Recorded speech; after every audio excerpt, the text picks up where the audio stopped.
6 दिन के राजयोग शिविर के निमित्त आपसे मुलाकात हो रही है। तो आज के सत्र में आपका हार्दिक स्वागत है। परसों और कल 2 दिन ज्ञान की नई बातें सुन करके अवश्य आप अपने अंदर वो नवीनता, वो परमात्मा के ज्ञान का सुख अनुभव करते होंगे। नई सृष्टि स्थापन करने के लिए या नया युग लाने के लिए ईश्वर ने जो नया ज्ञान उद्घाटित किया, अवश्य ही नए ज्ञान के द्वारा ही नए युग की स्थापना होगी। वर्तमान समय पर जो सृष्टि में दुख और अशांति दिखाई दे रही है, इसके परिवर्तन की बहुत आवश्यकता है।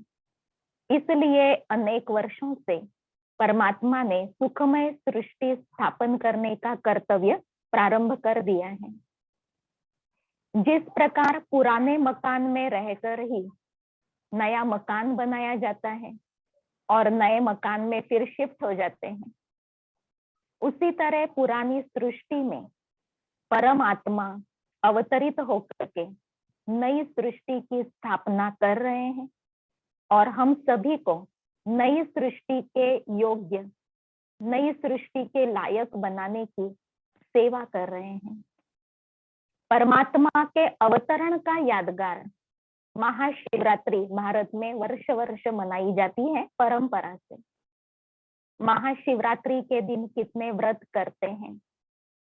पहले लोग पैदल जाते थे दर्शन के लिए, जागरण होते थे, विधि पूर्वक उपवास होते थे।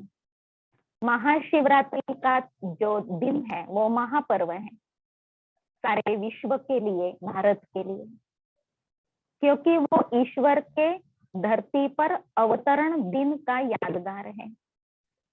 शिव परमात्मा का जन्म नहीं कहा जाता है क्योंकि वो मनुष्यों सदृश जन्म नहीं लेते हैं। माता के गर्भ से ईश्वर जन्म नहीं लेते हैं, वे तो परकाया प्रवेश करते हैं। अब कौन वो भाग्यवान है जिनके शरीर रूपी रथ में परमात्मा ने परकाया प्रवेश किया। आज वो परिचय हम आपको देंगे। उससे पहले परसों और कल के दिन हमने क्या सुना, थोड़ी सी रिवीजन कर लेते हैं। पहले दिन स्वयं का सत्य परिचय सुनाया कि हम शरीर को चलाने वाली शक्ति दिव्य आत्मा है। शरीर के अंदर वो एनर्जी है, प्राण है, जिसको ऊर्जा कहा जाता है। अंग्रेजी में उसको सोल कहते हैं, स्पिरिट कहते हैं। उर्दू भाषा में उसे रूह कहा गया है। वही है चैतन्य शक्ति, अति सूक्ष्म ज्योति बिंदु स्वरूप आत्मा, जो शरीर को धारण करती है, समय पर शरीर को त्याग देती है और अपने साथ में क्या लेके जाती है। जो सारा समय मैं और मेरा करते रहे, वो कुछ भी साथ में नहीं चलता है। लेकिन जो संस्कार धारण किए थे और संस्कारों के आधार से जो कर्म किए थे, जो दूसरों के लिए शुभ सोचा था, शुभ बोला था, शुभ कर्म किए थे, वो आत्मा के साथ चलते हैं। उसी अनुसार अगला जन्म सुख भरा या दुख भरा होता है।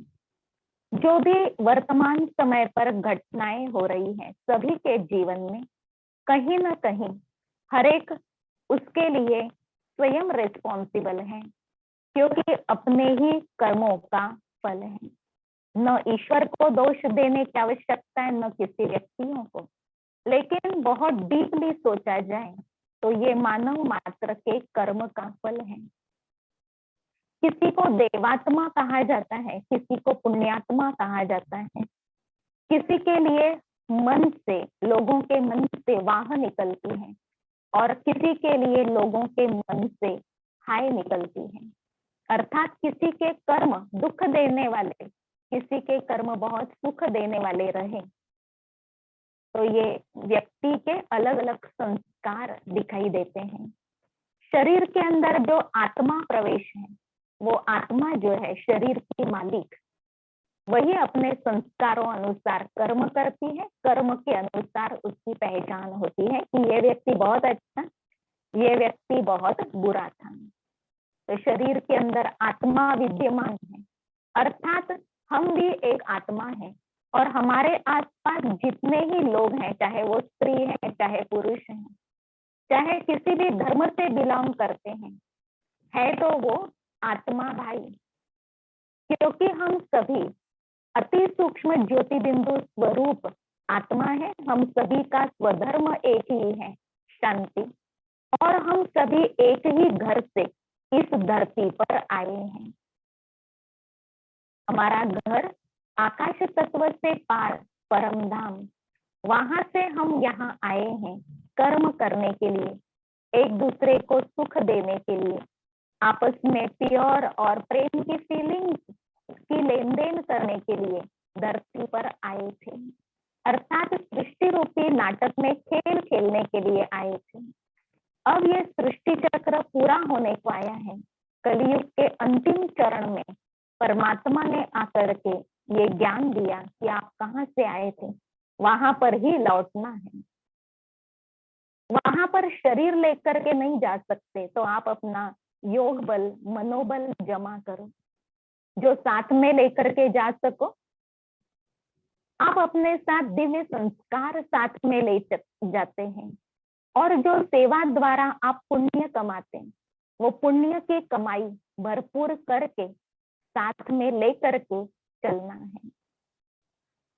और कोई अगर किसी को दुख दिया हो, मन खाता हो, कोई हमारे से ऐसा कर्म किया हो, तो उसके लिए ईश्वर से माफी मांग लेना, अपने संस्कारों को सुधारना और मेडिटेशन के अंदर उस विकर्म को दग्ध करना, ये कर्तव्य करने के लिए अभी ये कुछ समय मिला हुआ है। कल के दिन के लेसन में हमने सुना कि आत्माओं के पिता परमात्मा कौन है, जो सर्वोच्च है, सर्वश्रेष्ठ है, पवित्रता के सागर है, आनंद के सागर, सुखों के दाता, सबके कल्याणकारी आत्मिक पिता, जो शाश्वत है, अकाल मूर्त है, अर्थात उनको काल खाता नहीं है। वो भी अति सूक्ष्म ज्योति बिंदु स्वरूप, पॉइंट ऑफ लाइट, सत्यम शिवम सुंदरम है। उनका नाम है शिव, कल्याणकारी। इसलिए उन्हें शिव बाबा कह करके बहुत प्यार से संबोधन करना है, याद करना है। मुख से पुटपुटाना नहीं है, शिव बाबा करके जप नहीं करना है, लेकिन मन से याद करना है। जैसे मन से आप अपने बहुत नजदीक के रिश्तेदार को बहुत प्रेम से याद करते हैं। जिसके प्रति प्यार होता है उसकी याद स्वतः आती रहती है, याद करना नहीं पड़ता है। तो ईश्वर के साथ इतना सच्चा प्यार हो मन का, जो उनकी याद स्वतः आए और उनकी याद में ये विघ्न न पड़े कि हमारा मन भटकता है। ईश्वर के साथ प्यार क्यों होना चाहिए?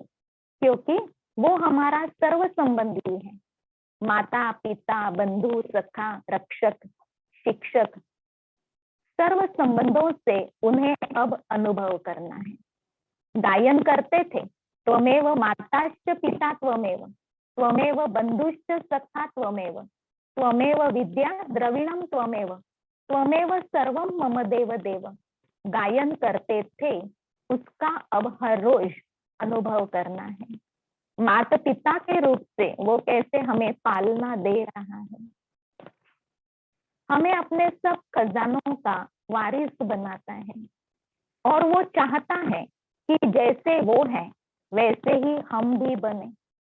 हमारे अंदर उनके गुण छिपे हुए हैं, वो हमें याद दिलाते हैं। जैसे शेर का बच्चा निर्भयता के गुण से भरपूर होता है, ऐसे ही ईश्वर का बच्चा, मैं आत्मा, मैं कैसा होना चाहिए, तो आपको पहचान कराई परमात्मा की, वे सर्वशक्तिमान है। हम आत्मा उनकी संतान, शक्ति स्वरूप हैं। परमात्मा ने ज्ञान दिया कि आप अपने लिए ये सोचा करो कि मैं आत्मा मास्टर सर्वशक्तिमान हूँ।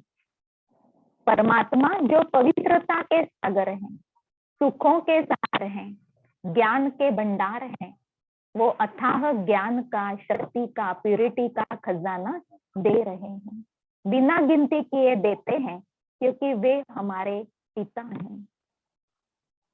हम उनसे बिछड़े हुए थे, अब मिले हैं, तो हमारा और उनका कितना गहरा प्यार है, उसे हमें महसूस करना है।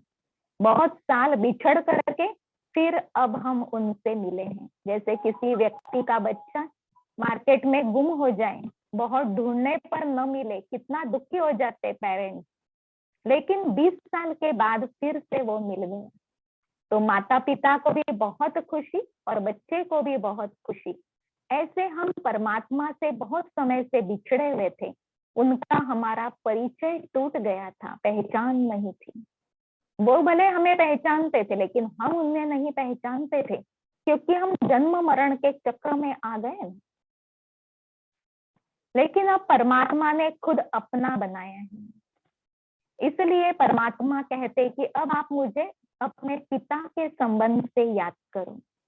दूसरा संबंध, वो परम शिक्षक रोज ज्ञान दे रहे हैं, तो बहुत रिस्पेक्टफुली हमें ज्ञान धारण करना है, सुनना, मनन करना, धारण करना, कर्म में अप्लाई करना, क्योंकि ये ज्ञान जो है ये हमारा धन है। कहते हैं ना, knowledge is source of income. ये आत्मा के लिए कमाई है, आत्मा के लिए प्राप्ति है, आत्मा को ज्ञान के रतन मिल रहे हैं, तो ये ज्ञान के रतन आत्मा की शोभा है, आत्मा की बहुत आवश्यकता है। सर्वश्रेष्ठ प्राप्ति, ज्ञान की प्राप्ति ईश्वर से हो रही है, और ईश्वर हमें वो सर्वश्रेष्ठ प्राप्ति के द्वारा, ज्ञान के खजाने के द्वारा भरपूर कर रहे हैं। अब परमात्मा पिता, वो ज्योति बिंदु स्वरूप पॉइंट ऑफ लाइट जो है, वे हम सभी को ज्ञान के खजाने के साथ साथ शांति का खजाना, आनंद का, प्रेम का खजाना, सुखों का खजाना दिला रहे हैं। वो परमात्मा सतगुरु के रूप में हमें वरदान देते हैं, शक्तियां देते हैं, आशीर्वाद दे रहे हैं, और मार्ग प्रदर्शन करते हैं परिस्थितियों में कि क्या करना है और क्या नहीं करना है। इसलिए वो परमात्मा सतगुरु के रूप में वर्तमान समय पर है।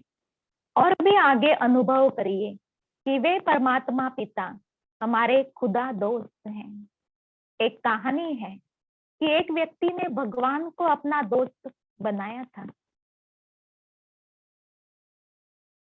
तो बातें करता था, चलते फिरते, खाते पीते, भगवान से बहुत सहज स्वाभाविक रूप से बातें कर लेता था, और उसको अनुभव भी होता था कि मेरे साथ मेरा भगवान है।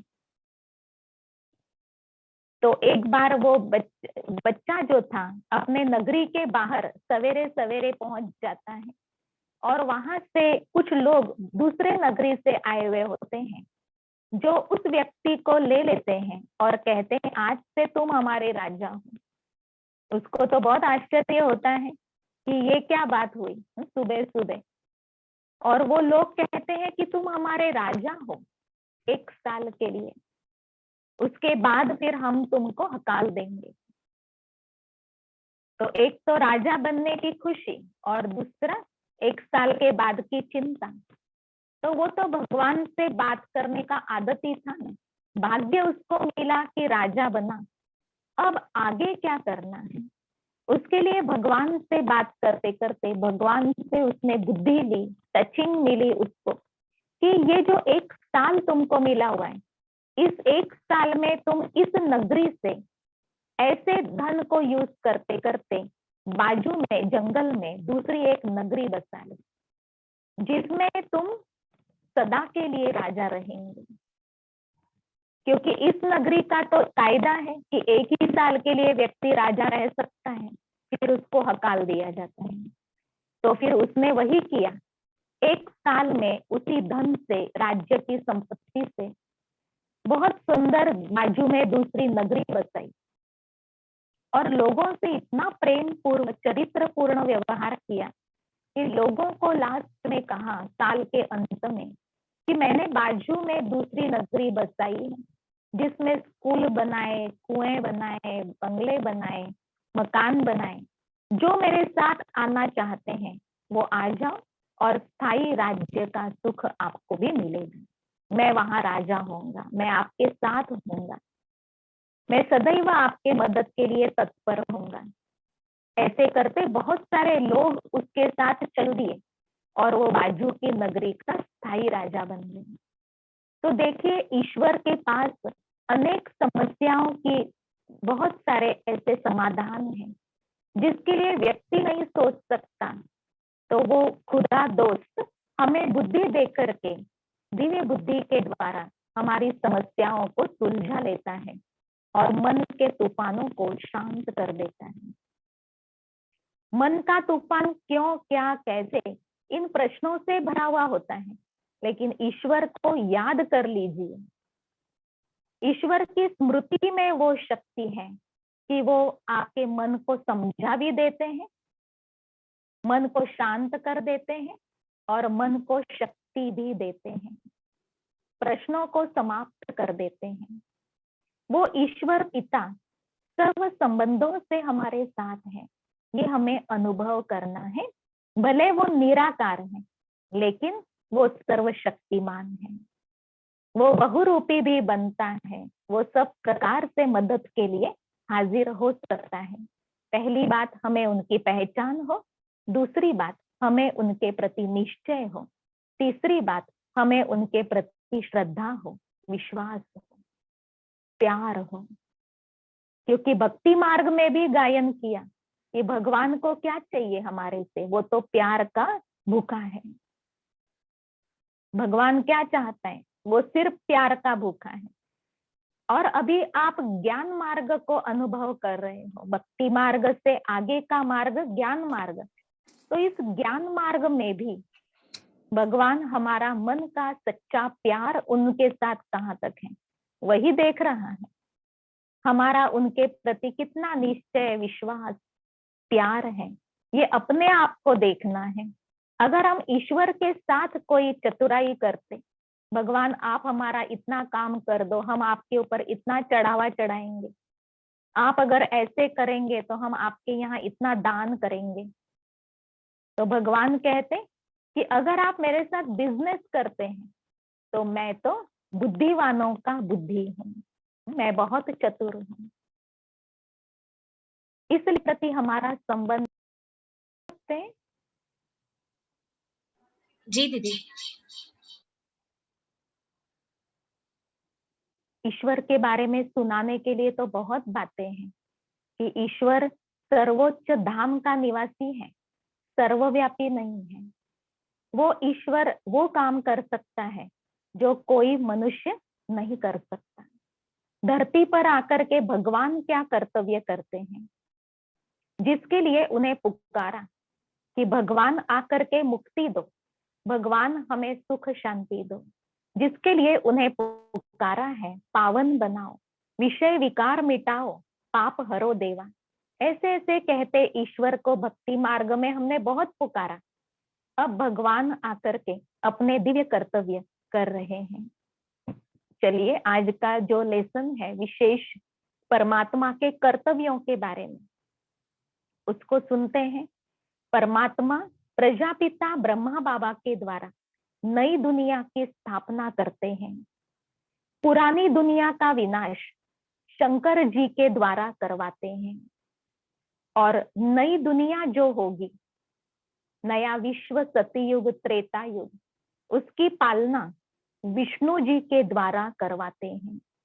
ब्रह्मा, विष्णु, शंकर, इन तीन मूर्तियों का प्रतीक हमारे भारत में भक्ति मार्ग में शिवलिंग के ऊपर 3 पट्टे जरूर होते हैं।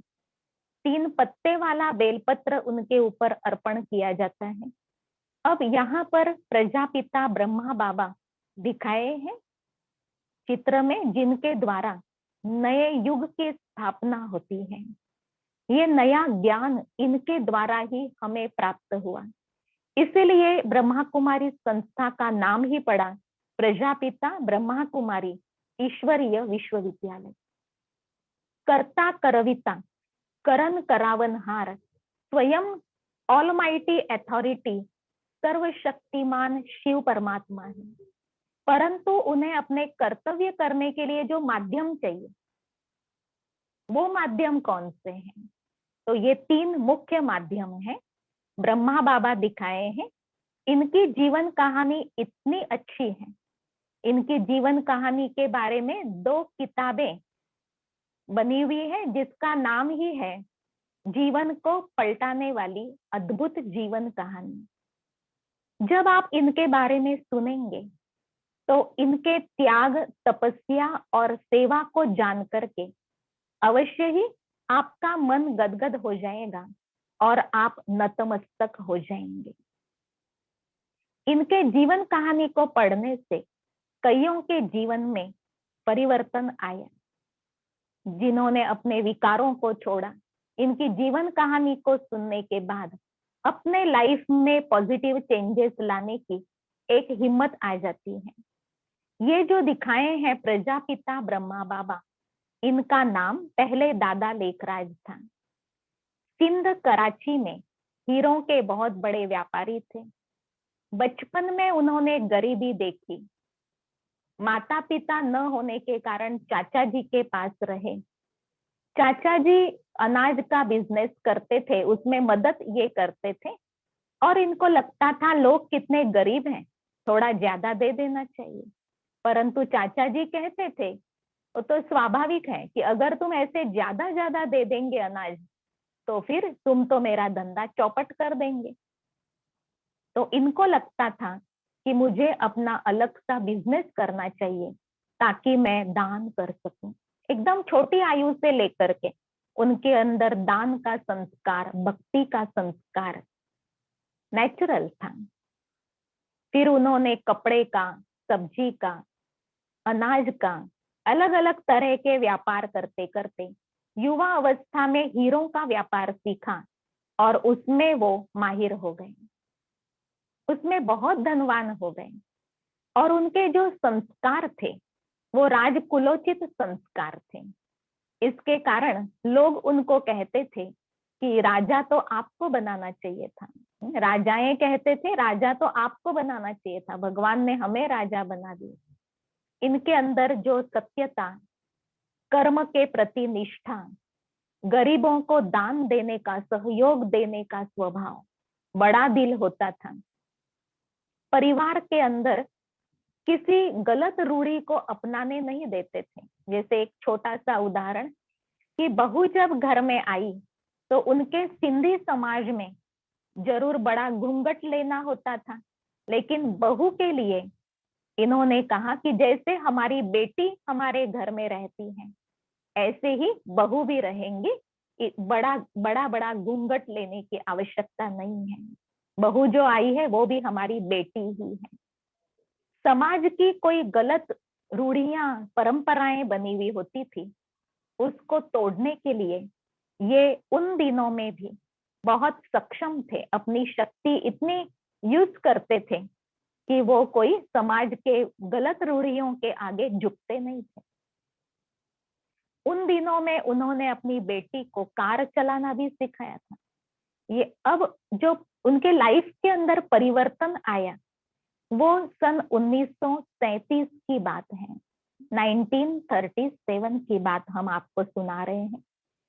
इन्होंने अपना धंधा आदि करके काफी नाम, प्रतिष्ठा, समाज का प्यार प्राप्त किया था। राजाओं के साथ भी उनका संबंध रहा, राजाएं भी उनको बहुत रिस्पेक्ट देते थे। और ये दरबार में जाने तक कई बार दरबार रुकाया जाता था इनके परिवार के स्वागत के लिए। और जब भी ये पार्टी देते थे तो उसमें शराब और नॉनवेज नहीं देते थे। तो लोग कहते थे दादाजी आपकी पार्टी तो फीकी रही। तो ये कहते थे कि हम आपको असली हीरे देते हैं, आप तो हमको कागज की नोट देते हैं। हम कागज के लिए अपने असूलों को थोड़े ही छोड़ेंगे। इनके अंदर वो सात्विकता, भक्ति भाव इतना था कि इन्होंने अपने जीवन में 12 गुरु किए थे। सब गुरुओं के प्रति श्रद्धा थी कि गुरु जैसे भगवान है। गुरु का बुलावा माना काल का बुलावा, गुरु की आज्ञा सिर माथे पर, ऐसे उनकी श्रद्धाएं बनी हुई थी। गुरुओं को अपने घर पे आमंत्रित करना, उनके सत्संग आयोजित करना अक्सर चलता ही रहता था। परंतु कुछ बातें ऐसी देखी जिससे उनकी भावना टूटती गई कि गुरु भगवान है, और उनका मन शांत एकांत में बैठ करके अब ईश्वर चिंतन के बारे में सोचने को उत्साहित होता था। इसलिए कभी नदी किनारे, कभी बगीचों में एकांत में बैठ करके भगवान ने गीता में तो कहा है कि जब धर्म की ग्लानि होगी तब मैं आऊंगा। तो वो समय भी तो युद्ध का, हिटलर के द्वारा तकलीफों का, बहुत प्रकार के अन्यायों का समय था। तो वो सोचते थे कि अभी तक भगवान धरती पे क्यों नहीं आए, कहीं ऐसा न हो कि मैं भगवान को पहचानूं नहीं। इसलिए उनकी भक्ति, तीव्र भक्ति होने लगी थी। विष्णु की भक्ति वे बचपन से ही करते थे। अब जब 1937 का समय आया तो परमात्मा ने इनको दिव्य साक्षात्कार कराए।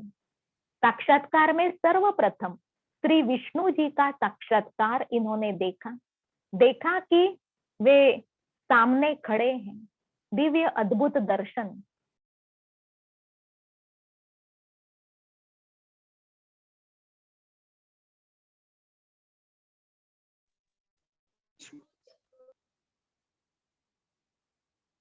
ये तुम हो, ये उन्हें पता नहीं पड़ा, परंतु बहुत खुशी हुई कि साक्षात्कार हुआ, बहुत खुशी हुई।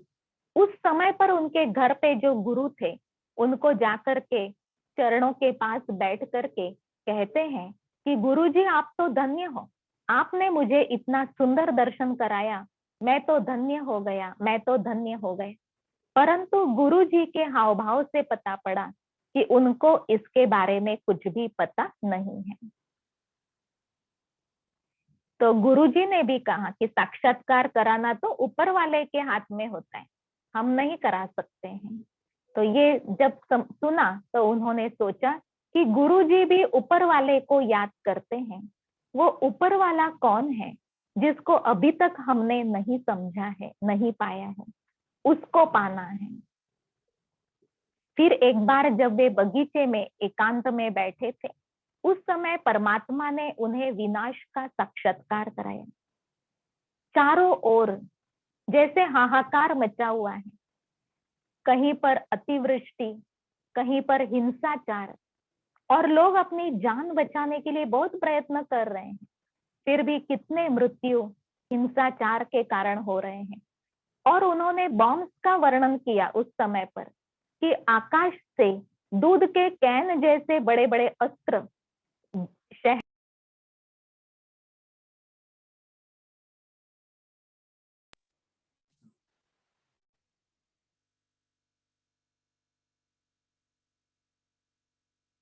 एक दृश्य परमात्मा ने उन्हें दिखाया कि ऐसे विनाश के बाद फिर नई दुनिया आएगी। विनाश का दृश्य देखने से तो उनकी आंखों से झरझर आंसू बह रहे थे, लेकिन सुंदर दृश्य भी परमात्मा ने उन्हें दिखाया कि विनाश के बाद स्वर्णिम युग आएगा, स्वर्ग होगा, सब तरफ हरियाली, सोने के महल, नदियों के किनारे बने हुए मानव देवी देवताओं के समान। और परमात्मा ने जैसे कानों में कहा कि तुझे ऐसी सुंदर दुनिया बनानी है, तुझे बहुत बड़ा कार्य करना है। ये सुनने के बाद उनके लाइफ के अंदर संपूर्णतः परिवर्तन आया। फिर परमात्मा ने इन्हें ऐसे सुंदर देवी देवताओं के साक्षात्कार भी कराए कि देवताओं का जीवन क्या होता है, मानव पहले देवी देवता थे। कुछ स्पष्टीकरण मिलते मिलते ये ज्ञान के गहन चिंतन में जाने लगे। एक बार क्या हुआ, उनके गुरुजी काफी दूर से आए थे, तो उन्होंने सत्संग आयोजित किया था। काफी लोग बैठे थे, गुरुजी कुछ सुना रहे थे। और ये दादाजी अपने परिवार को लेकर के गुरुजी के सामने बैठ करके सुन रहे थे, परंतु उस दिन उनका मन नहीं लग रहा था वो सुनने में। उन्हें लग रहा था कि मैं उठ के चला जाऊं, अपने कमरे में ध्यान में बैठूं। परंतु गुरुजी के सामने से उठ के चले जाना, इसको गुरु का अपमान माना जाता है। तो पहले तो कभी गए नहीं थे 60 साल की आयु तक, परंतु उस दिन वे उठ करके अपने कमरे की ओर चले गए और ध्यान में बैठे। उनकी बहू ने देखा कि दादाजी आज पहली बार ऐसे गए हैं, क्या आवश्यकता होंगी। तो वो भी जैसे कुछ समय के बाद वहां पर पहुंचे।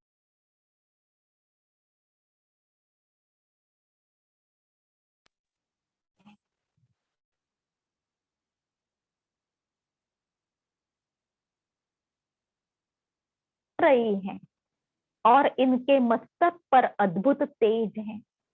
इनके मुख के द्वारा जैसे कोई और बोल रहा है, निजानंद स्वरूपम शिवोहम शिवोहम, प्रकाश स्वरूपम शिवोहम शिवोहम, शक्ति स्वरूपम शिवोहम शिवोहम। ये महावाक्य इनके द्वारा उच्चारण हुए, इनकी आंखें बंद हुई, ये ध्यान अवस्था से नीचे आए और ये बहुत आनंदित थे। ये कह रहे थे कि वो एक लाइट थी, वो एक माइट थी, वो मुझे कह रही थी कि तुझे बहुत बड़ा कार्य करना है। वो लाइट कौन थी? तो बहू तो कह रही थी, दादाजी आपने ऐसे कहा शिवोहम शिवोहम। अब ये तो शिव के भक्त नहीं थे। विष्णु को मानना, गुरुओं को भगवान मानना, आपको सुनाया ना, इनकी भक्ति अलग प्रकार की थी। परंतु परमात्मा ने, शिव ने इनके अंदर परकाया प्रवेश करके, इनके भ्रुकुटी के मध्य विराजमान होकर के सबसे पहले स्वयं का परिचय दिया कि निज आनंद स्वरूप हूं, मैं शिव हूं, शक्ति स्वरूप हूं, मैं शिव हूं, प्रकाश स्वरूप हूं, मैं शिव हूं।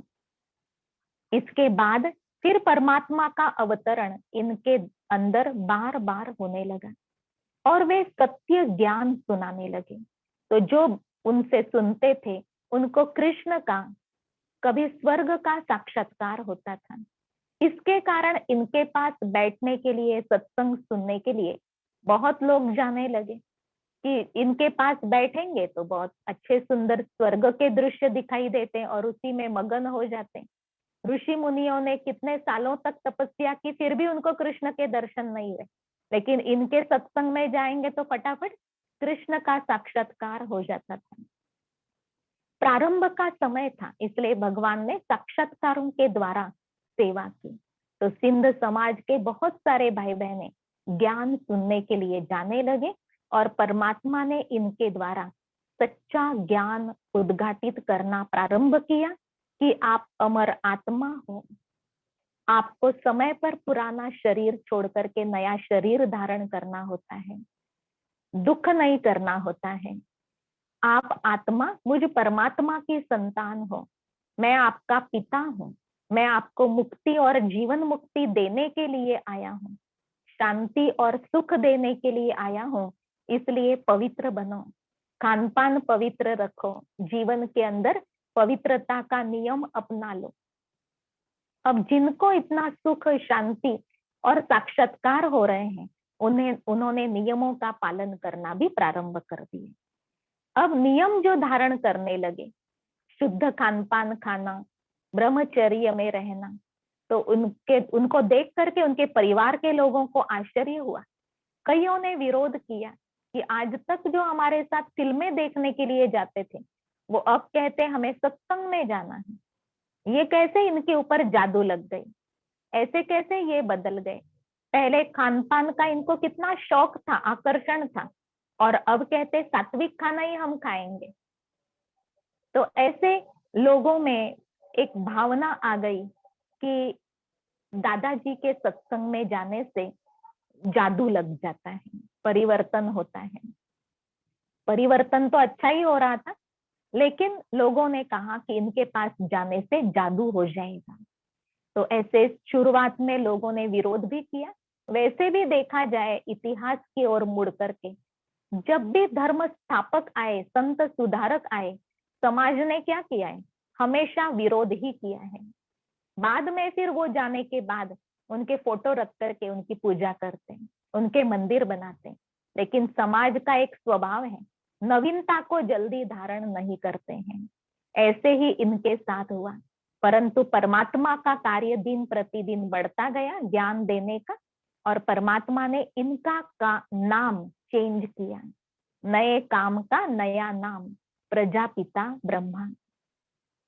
जो भाई बहनें इनके द्वारा ज्ञान सुन करके अपने लाइफ में अपनाने लगे, उन्हें ब्रह्मा कुमार ब्रह्मा कुमारी कहा जाता है। आज ऐसे लाखों भाई बहनें हैं जो इनके द्वारा परमात्मा ने सुनाया हुआ ज्ञान अपने लाइफ में धारण कर रहे और अपने को ब्रह्मा कुमार ब्रह्मा कुमारी कहला रहे हैं। अपने जीवन के अंदर वो पॉजिटिविटी अनुभव कर रहे हैं, क्योंकि परमात्मा हमारे अंदर सर्व जो छिपे हुए गुण हैं उन्हें उजागर करते और अपनी तरफ से भी एक्स्ट्रा गुणों की लिफ्ट देते हैं, शक्तियां भर रहे हैं। तो परमात्मा ने लक्ष्य दिया, नर ऐसे कर्म करे जो नर से श्री नारायण बने, नारी ऐसे कर्म करे जो नारी से श्री लक्ष्मी बन जाए। परमात्मा ने वही कर्म क्या होने चाहिए उसके तरफ सभी का फोकस कराया कि अब आपके कर्म रूढ़िवादी परंपराओं के समान नहीं, लेकिन अब नए युग के लिए आपको नए संस्कारों की धारणा करनी है। इसलिए सत्य ज्ञान को अपने जीवन में धारण करते चलो। 1 घंटा कम से कम ज्ञान सुनो, मनन करो, मेडिटेशन करो, राजयोग का अभ्यास करो, जिससे जीवन के अंदर वो प्यूरिटी आती जाएगी, प्यूरिटी की परसेंटेज बढ़ती जाएगी, आपकी शक्ति की परसेंटेज बढ़ती जाएगी। ईश्वर के आदेश पर इन्होंने अपना तन मन धन परिवार सब कुछ ईश्वरीय सेवा में समर्पित कर दिया और एक संस्था का रूप बनाया गया। जिस समय 350-400 भाई बहनें भी साथ साथ समर्पित हुए थे इनको देख करके और ईश्वर के कार्य में सहयोग देने लगे। तो शुरुआत में 14 साल तक कराची में ही वहां रह करके इतने सभी भाई बहनों को परमात्मा ने राजयोग की ट्रेनिंग दी। सिर्फ बैठ करके योग करना नहीं, लेकिन कर्म योग, कर्म भी सेवा भावना से कैसा होना चाहिए, कर्म करने में आत्मिक स्थिति होनी चाहिए, उस विषय में परमात्मा ने प्रैक्टिस कराई। 1950 में भारत में स्थानांतरित हुई ये संस्था राजस्थान माउंट आबू में। वहां से फिर परमात्मा ने ब्रह्मा बाबा के द्वारा सभी को आदेश दिया कि अभी आप अलग अलग शहरों में जाकर के सुना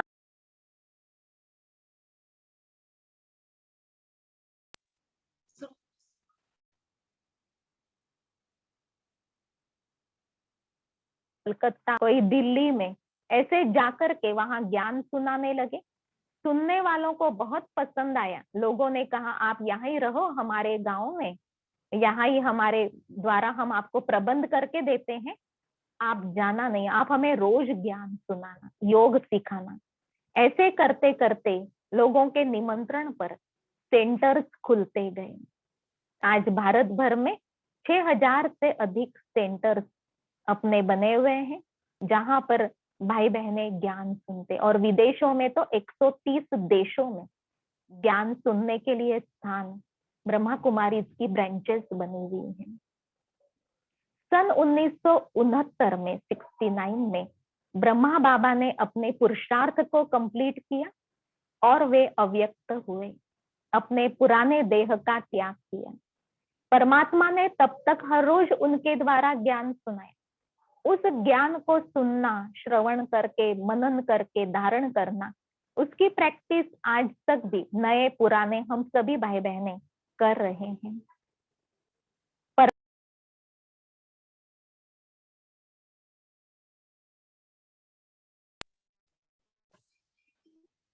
अन्नदान, वस्त्रदान, नेत्रदान, बहुत सारे महत्वपूर्ण दान हैं।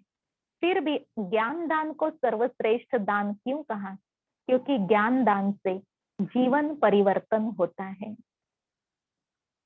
तो परमात्मा आकर के पहले पहले ज्ञान दे रहे, शांति दे रहे, पवित्रता दे रहे हैं।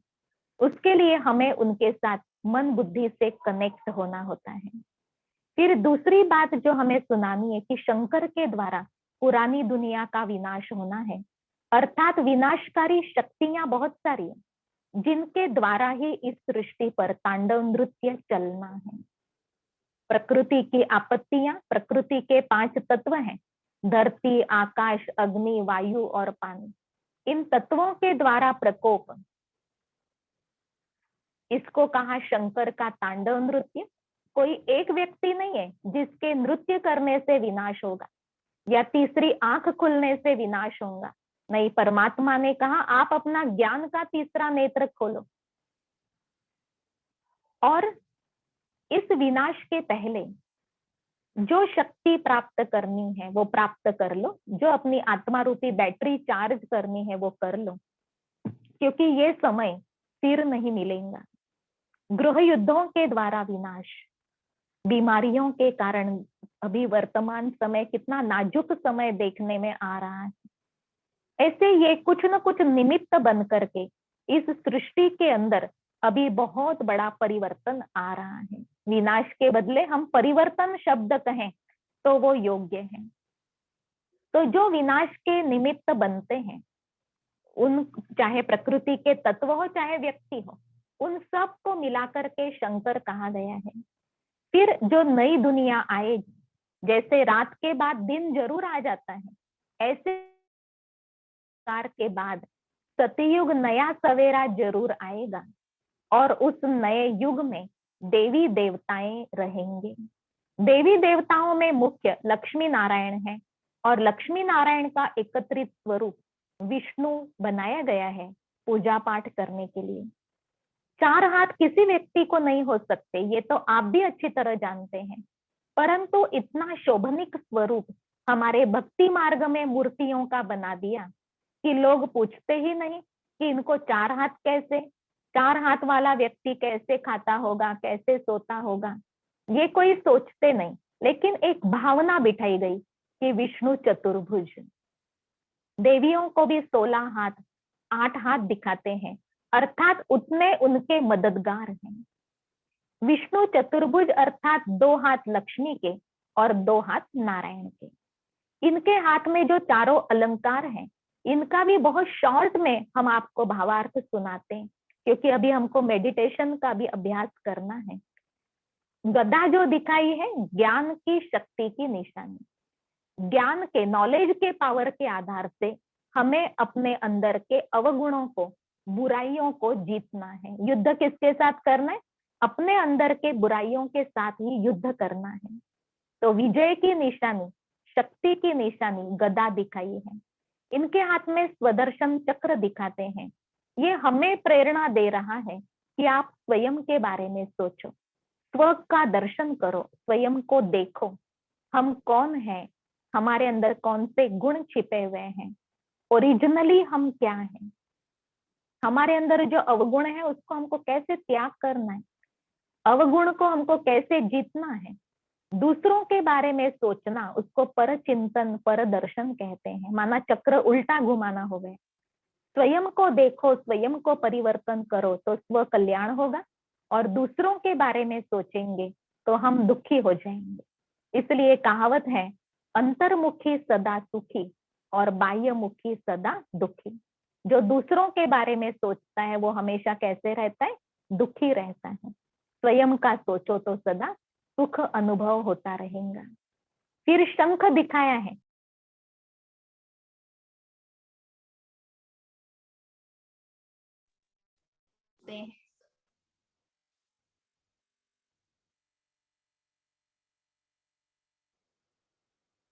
परमात्मा ने कहा कि आप कम बोलो, धीरे बोलो, मीठा बोलो, तोल के बोलो और सत्य बोलो। कम बोलो, धीरे बोलो, मीठा बोलो, तोल के बोलो और सत्य बोलो। जहां सत्य बोलना नहीं होगा, झूठ बोलना पड़ेगा, उस समय पर चुप रहो। कहा जाता है ना, एक चुप में 100 सुख। आप इसके बारे में चिंतन करना, तो ये बात आपको अच्छी तरह समझ में आएंगी कि हमारा बोलना कैसे होना चाहिए। फिर इनके हाथ में जो कमल का फूल दिखाते हैं, ये कमल का फूल न्यारा और प्यारा रहने की निशानी है, डिटैच रहना है हमें सबके साथ। जैसे कीचड़ में रहते हुए कमल का फूल ऊपर उठ के रहता है, ऐसे ही हमें सबके साथ होते हुए मोह ममत्व मिटाना है। मेरा मेरा नहीं करना, मेरा तो एक भगवान, ये पाठ पक्का करना है। मीरा क्या कहती थी, मेरा तो एक गिरिधर गोपाल, दूसरा न कोई। तो उसके कारण उनको बहुत सुंदर सुंदर अनुभव होते थे, साक्षात्कार होते थे, उनको मदद भी मिलती थी। तो इस सृष्टि में मेरा मेरा करने के बजाय हम एक ईश्वर को मेरा समझें, तो हम अपने जीवन को, एक एक दिन को, एक एक सेकंड को सफल करते हैं। तो डिटैचमेंट की निशानी है कमल पुष्प। चारों ही अलंकारों को हमें अपने जीवन में धारण करना है, क्योंकि अब हमें ऐसा मनुष्य से देवता बनना है। देवताएं माना कोई अलग नहीं होते, वो भी मनुष्य ही होते हैं, लेकिन उनके अंदर दिव्य गुण होते हैं, इसलिए उनको देवी देवता कह करके उनके आगे माथा टेकते हैं। और वर्तमान समय पर किसी मनुष्य को देवी देवता नहीं कह सकते, क्योंकि उतनी प्यूरिटी नहीं है। अब मेडिटेशन के द्वारा हम उतनी प्यूरिटी को हासिल कर लेते हैं, जिसके कारण हम वैसा देवी देवता बन सकते हैं। तो आने वाली नई दुनिया जो है, उसके बारे में कल हम आपको बताएंगे कि सृष्टि चक्र में अब कितना बड़ा परिवर्तन होने जा रहा है। ये सृष्टि चक्र परिवर्तनशील है, दिन कभी एक जैसे नहीं रहते, युग हमेशा बदलते आए। तो कैसे भारत स्वर्ग था, अभी भारत के अंदर इतना दुख अशांति, सारे विश्व में समय संकट का चल रहा है, फिर से सुख के दिन आएंगे, ये एक पॉजिटिव होप हमें दी जा रही है भगवान से। तो उसके बारे में हमें कल सुनना है कि सृष्टि का चक्र कैसे चलता है। तो समय पर हम सभी कल फिर से 5 बजे कनेक्ट हो जाएंगे। आज अभी मैं आपसे रिक्वेस्ट करती हूँ कि अभी तक सुने हुए ज्ञान के अनुसार चलिए हम सभी ध्यान करते हैं, मेडिटेशन करते हैं, राजयोग का अभ्यास करते हैं। राजयोग करने के लिए आपको मुख से कुछ नहीं बोलना है, लेकिन मन को कार्य में लगाना है, मन से सोचना है, क्योंकि हमारे सोच जो है ना, वही हमें अनुभव कराते हैं। जैसे हम दुख के विचार सोचते हैं तो हमें दुख का अनुभव होने लगता है, सुख के विचार सोचेंगे तो हमारा चेहरा खिलता है। जो हमारे सोच हैं वही हमें अनुभव कराते हैं। तो आत्मा का कनेक्शन परमात्मा से, उसको राजयोग कहा गया है। जैसे पावर हाउस के साथ हमारे बल्ब का कनेक्शन जुट जाता है, तो वो बल्ब जो है वो प्रकाशमान हो जाता है। उसी तरह जब हम परमात्मा पावर हाउस के साथ अपने आप को कनेक्ट कर लेते हैं, तब हम भी ऐसे शक्तिशाली बनते हैं जो हम दूसरों को रोशनी दे सकते हैं। रोशनी कौन सी? ज्ञान की रोशनी, शक्तियों की लाइट हम दूसरों को भी दे सकते हैं, और स्वयं के प्रति भी वो लाइट यूज की जाती है। जैसे मोबाइल की बैटरी को चार्ज करने के लिए भी आप पावर हाउस के साथ उसको कनेक्ट कर देते हो, उसी तरह आत्मा का कनेक्शन परमात्मा के साथ जुड़ने से आत्मा रूपी बैटरी शक्तियों से चार्ज होने लगती है, विल पावर बढ़ती जाती है। विल पावर बढ़ने से समस्या छोटी लगती है, और विल पावर कम होने से समस्या बड़ी लगती है। विल पावर बढ़ाते जाइए तो समस्याओं को साक्षी होकर के देख सकेंगे और समस्याओं को सुलझा भी सकेंगे। चलिए हम आपसे रिक्वेस्ट करते हैं, जो विचार हम आपको दे रहे हैं वही विचार आप सोचिए। सारा ध्यान अपने आप की तरफ, भ्रुकुटी के बीच में ब्रेन के पास रहने वाली शक्ति, मैं एक पॉइंट ऑफ लाइट आत्मा हूं।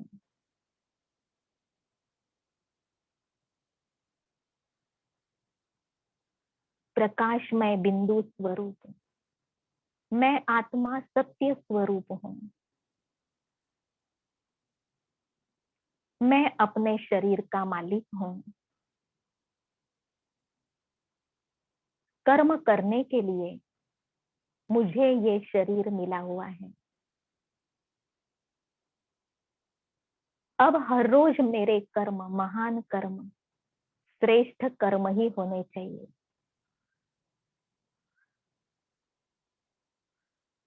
मुझ आत्मा का घर बहुत दूर ऊपर की तरफ है।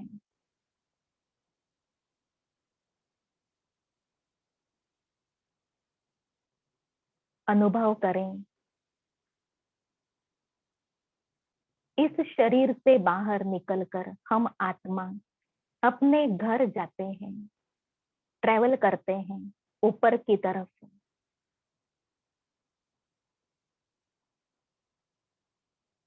धरती से पार, चांद सितारे, सूर्य से भी पार, आकाश से भी पार हम जा रहे हैं।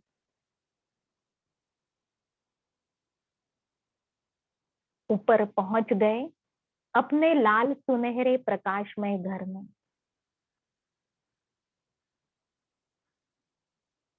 बहुत बड़ा परम धाम घर बुद्धि रूपी नेत्र से देख रहे हैं, जहां चारों ओर शांति ही शांति और पवित्र वातावरण है।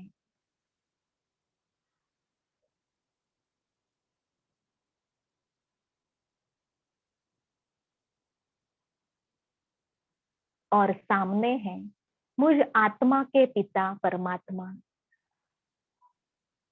सत्यम शिवम सुंदरम। मन उन्हें निहार रहा है।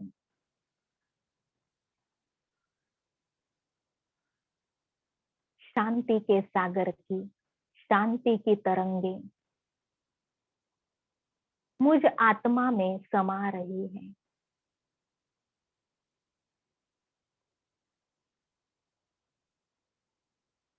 यह साइलेंस पावर मैं जितना ज्यादा जमा करूं उतना अच्छा है।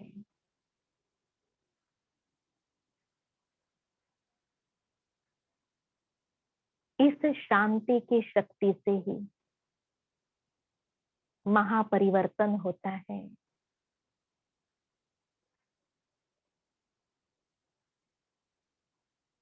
पवित्रता के सागर शिव बाबा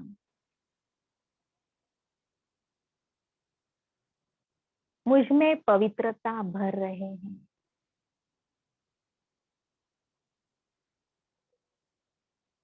उनकी प्रकाश की एक एक किरण मैं आत्मा एब्सॉर्ब कर रही हूँ।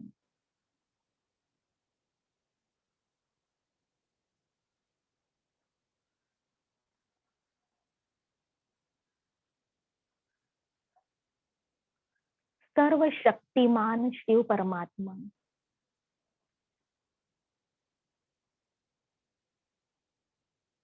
अपनी सर्व शक्तियां लाइट की किरण के रूप में मुझ आत्मा में भर रहे हैं। अब मैं आत्मा शक्ति स्वरूप हूँ।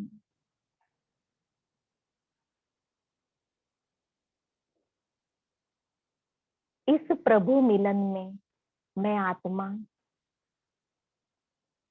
अति इंद्रिय सुख का अनुभव कर रही हूँ।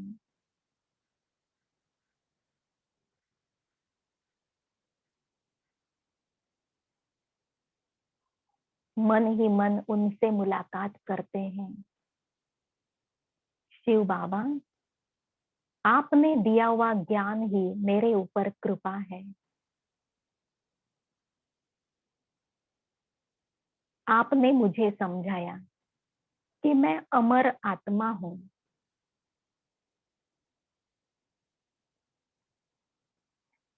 अब मुझे मृत्यु का भय नहीं। अब मुझे अपने कर्मों को श्रेष्ठ बनाने के लिए ध्यान देना है।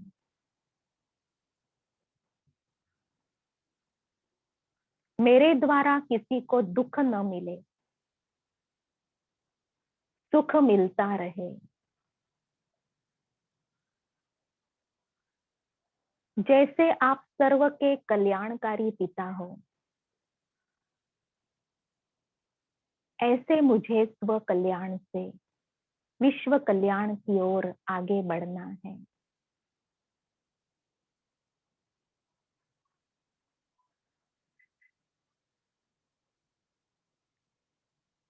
आप मेरे अति प्रिय पिता हो और मैं आत्मा भी आपका लाडला बच्चा हूं।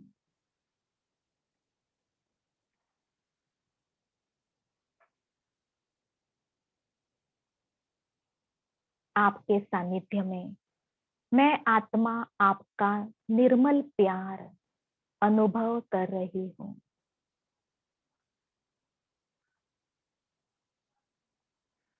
और भरपूर हो रही हूँ।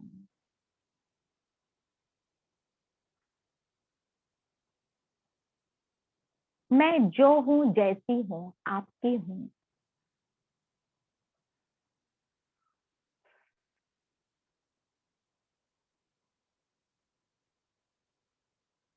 और आप मेरे हो।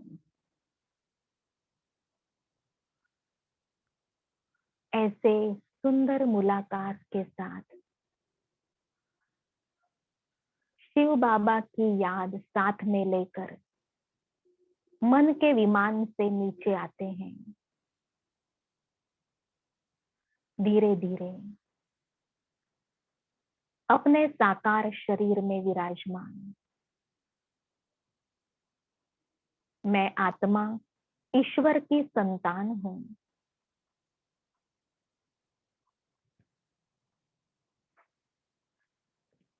जैसे ईश्वर अपनी शक्तियां रेडिएट करते हैं, ऐसे मुझे भी शांति, प्यूरिटी आसपास के वातावरण में प्रकंपनों के रूप में फैलानी है।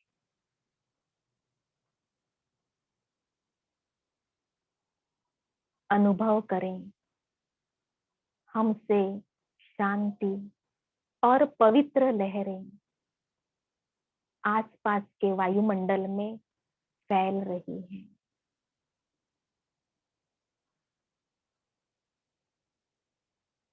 जिससे विश्व को पावन बनने में मदद मिलती है।